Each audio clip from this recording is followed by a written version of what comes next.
नमस्कार दोस्तों, DM Shyam classes YouTube channel पे आपका हार्दिक स्वागत व अभिनंदन। DM Shyam classes YouTube channel के माध्यम से आपको राजस्थान का भूगोल व अन्य क्लासें भी उपलब्ध करवाई जा रही है।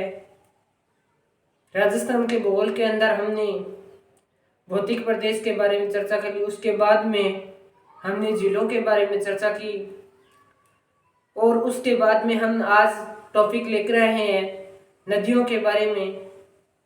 जो नदियों के जो उनके अफवाह क्या होते हैं, अफवाह तंत्र क्या होता है, नदियों का जल का विभाजन राजस्थान में कौन सा पठार करता है, अरवली पर्वतीय जो है अरवली पर्वतमाला है वो भारत का जल विभाजक का कार्य करती है।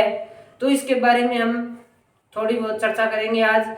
और DM Shyam classes YouTube channel को ज़्यादा से ज़्यादा सब्सक्राइब, शेयर व कमेंट लाइक करें और अन्य तक पहुंचाने का भी प्रयास करें, जिससे अन्य भी व्यक्ति इसका फ़ायदा उठा सके। हम चलते हैं आज टॉपिक पर, ज़्यादा चर्चा नहीं करेंगे। राजस्थान का अफवाह तंत्र, जिसके अंदर प्रमुख नदियों के बारे में ये टॉपिक लंबा चलेगा, लगभग इसके 10 या 15 वीडियो उपलब्ध करवाए जाएंगे, जिसके माध्यम से सारी नदियों के बारे में सारी चर्चा की जाएगी, सारी नदियों के बारे में बताया जाएगा। और जिसके अंदर हम पढ़ रहे हैं आज राजस्थान का अफवाह तंत्र। अफवाह तंत्र क्या होता है? अफवाह जो मतलब एक नदी जहाँ से निकलती है, इस प्रकार नदी है, ये नदी है वो ये चोटी है, इस प्रकार की पर्वत है, कोई भी पर्वत है श्रृंखला मान लो, ये नदियां यहाँ से निकलकर इस प्रकार अपने साथ जल को एक साथ ले जाती है, जिस नालिका कहा जाता है, जल को एक तरह से बाकर लाती है तो उसे क्या कहते हैं, या प्रवाह करके लाती है तो उसे क्या कहा जाता है? अफवाह कहते हैं, अफवाह कहा जाता है। जो जैसे ये जो पठार है, कोई भी पर्वत है, इस प्रकार ये नदियां यहाँ से निकलती है और अपने साथ जल को लाती है। इधर उधर ये वाहिका के रूप में नहीं खंडित होती है, बल्कि यह एक साथ अपना जल जो लाती है, तो ये क्या कहलाता है? अफवाह कहलाता है। अफवाह की डेफिनेशन पढ़ लेते हैं, परिभाषा पढ़ लेते हैं, जो आरएस एग्जाम के अंदर पूछी जाती है, मेंस एग्जाम के अंदर और अन्य भी जो रीट के अंदर है और पटवारी के अंदर है, कांस्टेबल के अंदर है और बैंकिंग लाइन के अंदर, और ये वीडियो के अंदर जो पूछे गए थे उनके बारे में सीधा ये क्वेश्चन दे दिया जाता है कि किस नदी या निश्चित वाहिका के द्वारा अपने साथ का प्रवाह करना क्या कहलाता है। कोई नदी है या निश्चित वाहिका होती है, वो अपने साथ जल का प्रवाह करती है, वो क्या कहलाता है? तो ऑप्शन दे दिए जाते हैं, अफवाह है, अफवाह तंत्र, और अन्य भी ऑप्शन दे दिए जाते हैं। तो इस प्रकार हमें ये परिभाषा देकर क्वेश्चन पूछे जाते हैं, अफवाह कहलाते हैं। हमने इनके परिभाषा के बारे में पढ़ लिया कि किसी नदी, कोई भी नदी यहाँ से निकलती है, जैसे ये नदी है तो इस प्रकार एक निश्चित वाहिका के रूप में ये एक क्या है? निश्चित वाहिका है, ये इधर उधर फैल रही नहीं है, एक निश्चित रूप से चल रही है, अपने साथ ये क्या है? एक कण लाती, अपने साथ जल का प्रवाह करती है, अपने साथ है जल लाती है, इस प्रकार जल लाती है, तो ये क्या कहलाता है? अफवाह कहा जाता है। क्या कहा जाता है? इसे अफवाह कहा जाता है कि किसी नदी या निश्चित वाहिका के द्वारा अपने साथ है जल का प्रवाह करना क्या कहलाता है? अफवाह कहलाता है। अब हम पढ़ते हैं अफवाह तंत्र। अफवाह के बारे में पढ़ लिया। और अफवाह तंत्र क्या होता है? तंत्र इस प्रकार ये नदियां यहाँ से निकलती है, जिस प्रकार ये यहाँ पे मैं बना के दिखा देता हूँ, इस प्रकार यहाँ से बहुत सारी नदियां निकलती है और अपने साथ अन्य जो नदियां निकलकर इस प्रकार अन्य नदियां मिल जाती है।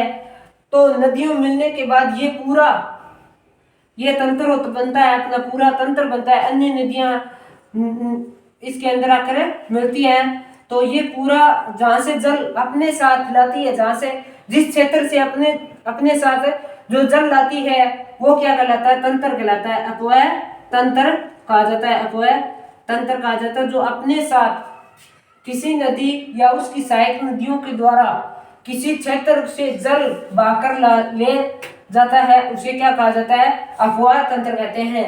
कोई भी नदी है, एक नदी है वो क्या है, अपने जो सहायक नदियां होती है, जो अपने साथ जो सहायक नदियां हैं और जो सहायक नदियां जिस क्षेत्र से निकलती है वो उस क्षेत्र से जल को अपने साथ लाती है, तो वो क्या कहलाती है, अफवाह तंत्र कहा जाता है। क्या कहा जाता है, अफवाह तंत्र कहा जाता है। क्या कहा जाता है, अफवाह तंत्र कहा जाता है।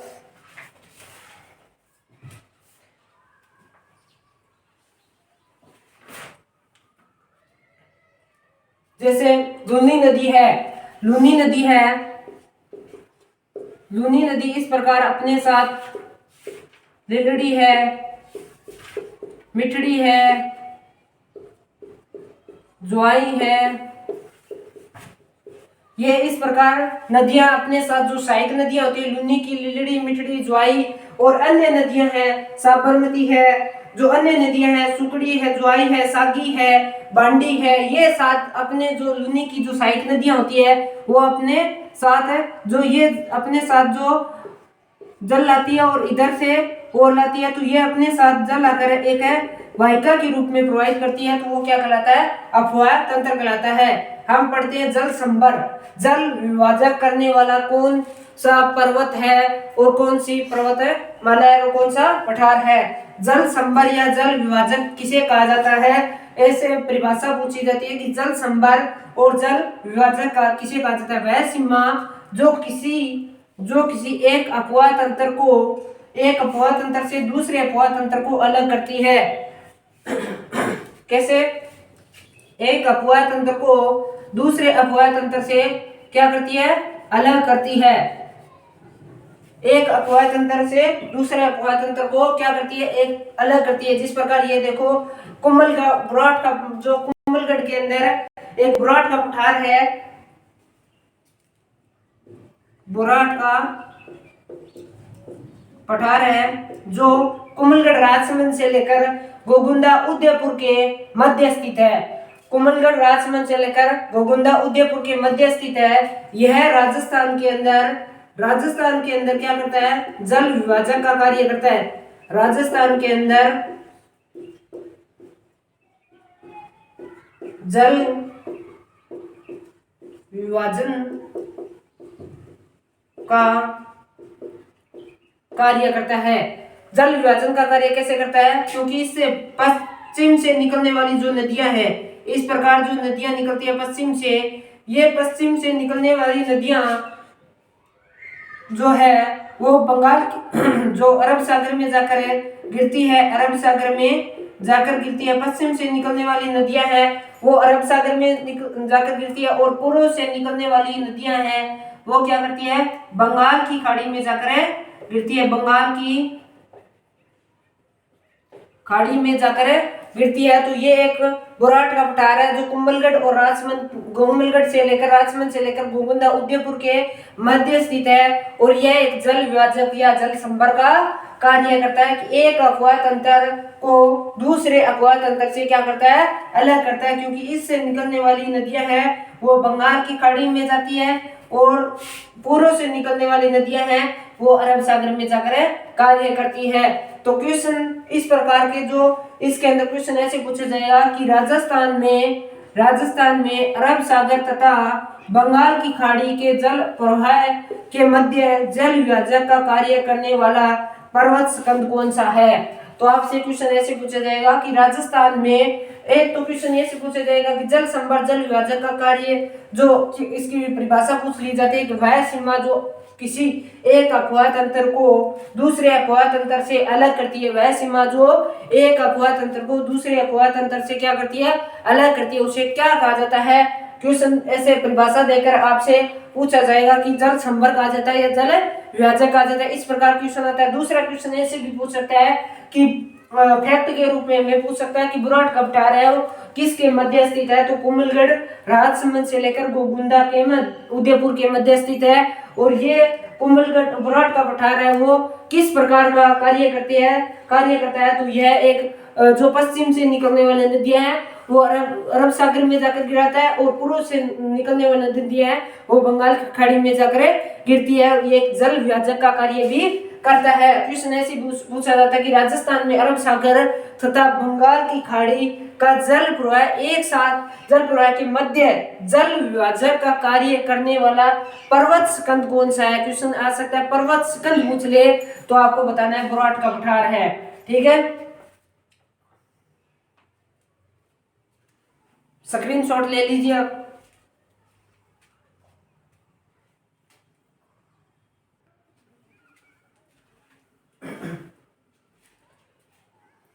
राजस्थान की नदियों के अंदर राजस्थान का जो बुराट का पठार है, वो बुराट के पठार को जो पश्चिम में अलग करने वाले को कहा था तो बंगाल की खाड़ी जो पश्चिम में जाकर गिरती है वो अरब सागर में जाकर गिरती है, और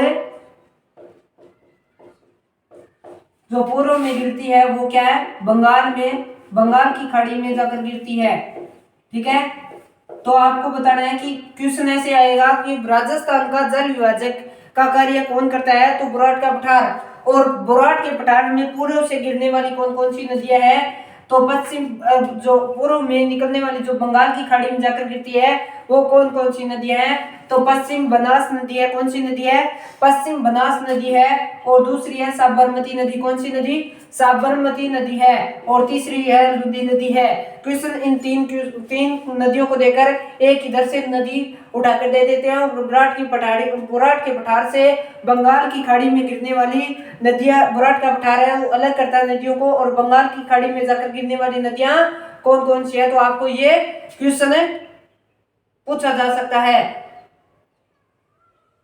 जो बंगाल की खाड़ी, सॉरी, इसमें अरब सागर में जाकर गिरती है, ये अरब सागर में जाकर है गिरती है, और ये बंगाल की खाड़ी में जाकर है गिरती है।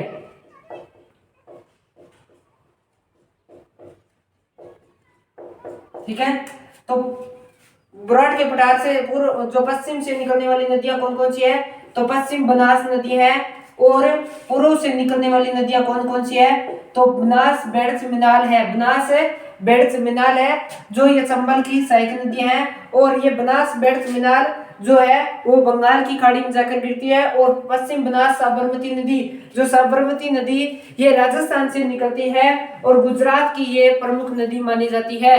गुजरात की क्या मानी जाती है, प्रमुख नदी मानी जाती है गुजरात की, और ये राजस्थान से निकलती है।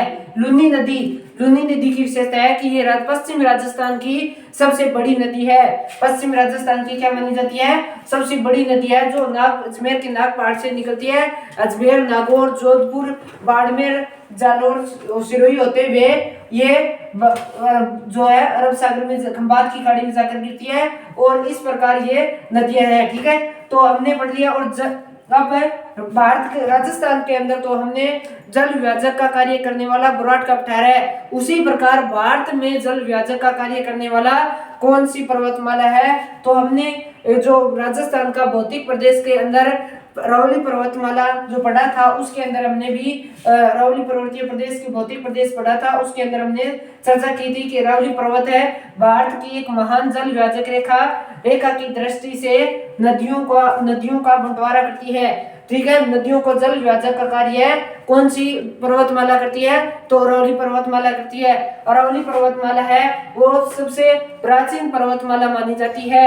अरावली पर्वतमाला की पालनपुर गुजरात से अरब सागर से, वैसे तो अरब सागर से निकलती है, इस कारण से अरब सागर को अरावली पर्वतमाला का क्या कहा जाता है, पिता कहा जाता है। और इसे अरावली पर्वतमाला को उसकी अरब सागर की बेटी मानी जाती है। और ये इसकी दिखाई पालनपुर गुजरात से लेकर और रायसीना की पहाड़ियों हरियाणा तक है, रायसीना की पहाड़ी दिल्ली तक है फैली हुई है। और यहाँ पर राष्ट्रपति भवन भी स्थित है। और इसे हरियाणा में डिस्सा पर्वत भी कहा जाता है और अलग अलग नामों से जाना जाता है। हमने जिस फ्रेंड्स ने भौतिक प्रदेश का जो वीडियो नहीं देखा है अरावली का, तो वो जाकर अरावली पर्वतमाला की जो पूरी विस्तार से बातें बताई गई है, चर्चा की है, उसके बारे में जाकर देख सकता है। और पालनपुर गुजरात से लेकर रायसीना की पहाड़ी 692 किलोमीटर है।